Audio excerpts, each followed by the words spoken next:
பரிசுத்தம் என்பது ஒரு கூட்டு முயற்சி. பரிசுத்தத்தை தாரும் ஆண்டவரே, எனக்கு பரிசுத்தத்தை தாரும் ஆண்டவரே அப்படின்ட்டு ஜெபிக்கிறதுனால பரிசுத்தம் வரப்போறது இல்லைங்க. கைகளை தட்டி கர்த்தருக்கு ஸ்தோத்திரம் பண்ணுங்க. ஹல்லேலூயா.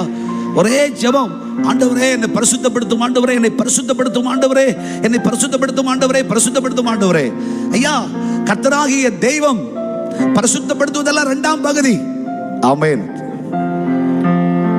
நீங்கள் பரிசுத்தராயிருங்கள்.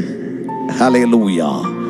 பரிசுத்தம் கர்த்தராகிய தேவனும் மனிதனும் இணைந்து செய்கிற ஒரு கூட்டு முயற்சி தான் பரிசுத்தமான வாழ்க்கை. தேவன் உதவி செய்வார் பரிசுத்தமாய் வாழ்வதற்கு.